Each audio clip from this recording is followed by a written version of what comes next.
going on, everybody, and welcome to another Read Aloud by Coach T. Today I'll be reading The Bearstein Bears and the Homework Castle by Stan and Jan Bearstein. Dear parent, I regret to report that Brother Bear has fallen too far behind in his homework. Please call me. Yours truly, Teacher Bob. Mama was sitting in her favorite chair straightening up her sewing basket when she sniffed the air and said, "What's that funny smell?" Papa looked up from the evening paper and sampled the air.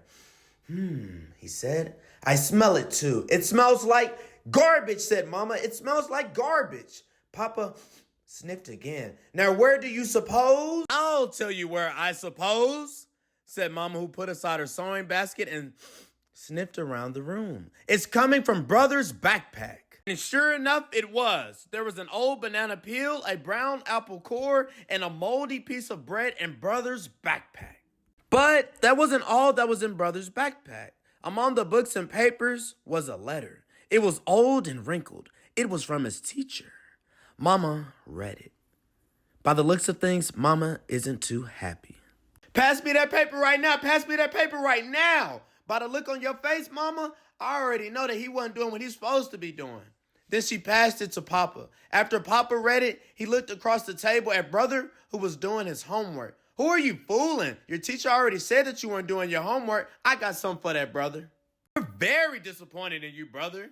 All you had to do was do your homework, and not to mention the fact that you're dirty. You got old banana peels in your backpack, and you're not doing your homework. Brother, get it together." At least he was supposed to be doing his homework, and maybe he was. But it was hard to tell by looking at him. He had a card table set up in front of the television that was showing his favorite program, The Bear Stooges. He was listening to his boombox and talking into his cell phone at the same time.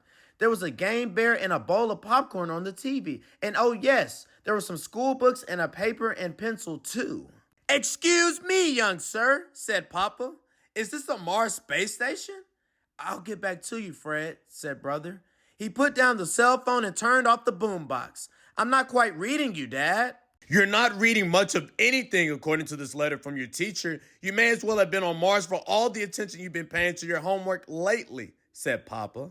"Letter? What letter?" asked Brother. "This old wrinkled letter that Mama found in your backpack," said Papa. "The letter may have been old and wrinkled, but its message was clear." Uh-oh, we have trouble. "In my backpack?" said Brother. "I thought my backpack was private." "When something starts to smell like garbage," said Mama, "it isn't private anymore." Sister Bear couldn't resist putting her 2 cents in.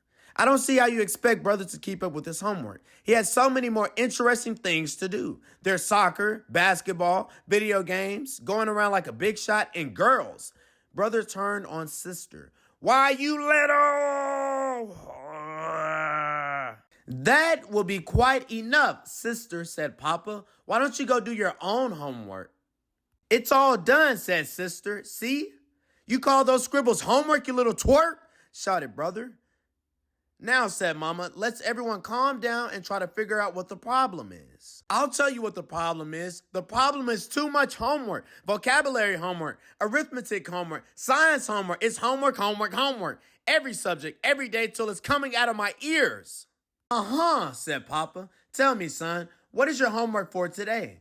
"Adding and subtracting fractions and memorizing 2 stanzas of The Bear Stewed on the Burning Deck." "That really doesn't seem like too much homework to me, son," said Papa. Brother slumped and stared at the Bear Stooges, who were busy hitting one another on the head. "Didn't I tell you to go do your homework or to find something else to do? I'm not playing with you, little girl. You better go find something else to do right now." "I'm not hearing any sort of explanation," said Papa. "I guess that's because tonight's homework isn't really the problem. The problem is that you haven't been handing in your homework on a daily basis. You haven't been taking care of business. You've been falling behind." "Gee, what's going to happen?" asked Brother as the living room phone rang. "It's the BRS," said Mama. "For you, Papa. Take their number and I'll call them back," said Papa. "What's the BRS, Mama?" asked Sister. "It's the Bears Revenue Service," said Mama. "They collect taxes." "What's going to happen," said Papa, "is that there's not going to be any more Mars space station. No more boombox, no more popcorn. It's just you and your homework until you're all caught up."